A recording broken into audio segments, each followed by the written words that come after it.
Zee 24 तास एक पाऊल पुढे। अत्यंत कळीचा मुद्दा, मराठवाड्याला पाणी मिळणार का? येत्या काही दिवसांमध्ये हे आपल्या सगळ्यांसमोर येणार आहे। पुढची बातमी औरंगाबादहूनच आहे। औरंगाबाद जिल्ह्यामध्ये ऊस उत्पादक शेतकरी दुहेरी संकटात अडकलेला आहे। एकीकडे कारखाना ऊसाचे पैसे देत नाहीये, तर दुसरीकडे अस्मानी संकटही मोठं आहे। त्यामुळे औरंगाबादमधल्या पैठणच्या वैजनाथ एकनाथ सहकारी साखर कारखान्याच्या कारभाराला शेतकरी चांगलेच वैतागले आहेत।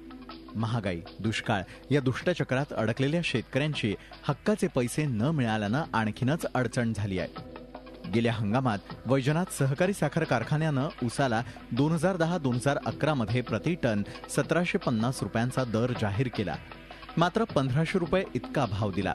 मात्र तब्बल 7 महिन्यांनी दुसरा हप्ता देताना टनाला 100 रुपयांचा भाव दिला, मात्र त्यानंतर कारखान्यानं पैसेच दिलेले नाहीयेत। 2011-2012 मध्ये सुद्धा सरकारनं 1800 रुपये टन हमी भाव जाहीर केला, मात्र यंदाही शेतकऱ्यांना सुरुवातीला 1500 रुपये दिलाय आणि आता उर्वरित थकीत पैसे शेतकऱ्यांना कधी मिळणार असा प्रश्न पडलाय। आजपर्यंत कारखान्याला राहिलेले पैसे काही दिलेच नाही। लोकांना आशा लागली ती पैसे देते राहिलेले वाढीचे म्हणून अजून काही पैसे येईना। तेव्हा आता यंदा काय समजा आम्हाला म्हणा असं भाव नाही मिळाला तर आम्ही दुसऱ्या कारखान्याला ऊस पाठवू समजा।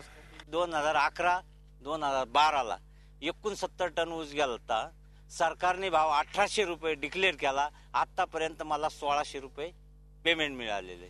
बाकी कधी पेमेंट पुढचं पेमेंट मिळतं की नाही वाढीव ते अजून कारखान्यानं डिक्लेअर केलेलं नाही। वैजनाथ एकनाथ सहकारी साखर कारखाना पैसे देत नसल्यामुळे काही शेतकऱ्यांनी दुसऱ्या कारखान्याची वाट धरली, मात्र इतर ठिकाणीही पैसे कमीच मिळाले।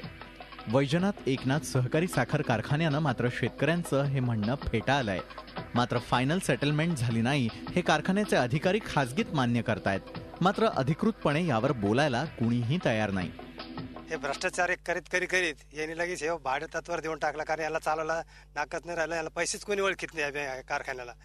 आणि त्याच्यामुळं यांनी भाडे तत्वावर द्यायला, भाडे तत्वावर देऊन बी त्या मोंडेनं गोपीनाथ मुंडे साहेबांना फक्त 3 वर्ष व्यवस्थित भाव वगैरे दिला, कामगाराचे पैसे बरोबर दिले, परंतु त्याच्यानंतर शेतकऱ्याला पैसे द्यायना, कामगाराला पैसे द्यायना। कारखान्याची स्थिती ह्यावेळेस एकदम चांगली आहे आणि आमच्या कारखान्याचं टार्गेट आहे क्रशिंग करण्याचं 3 लाख टन आणि त्या 3 लाख टन क्रशिंग करण्याच्या दृष्टिकोनातून आमच्या मॅनेजमेंटने पूर्णतः नियोजन केलेलं आहे। त्यामुळं यावर्षी आम्ही पूर्णतः 3 लाख टन क्रशिंग करणार आहेत। औरंगाबाद जिल्ह्यात सध्या सर्वच कारखाने बंद असल्यामुळे नावावर मोठी जमीन असूनही 17 विश्वे दारिद्र्य या लोकांच्या नशिबी आलंय। त्यामुळे जगायचं तरी कसं असा प्रश्न या शेतकऱ्यांना पडलाय। झी 24 ताससाठी विशाल करोळे, औरंगाबाद। झी 24 तास एक पाऊल पुढे।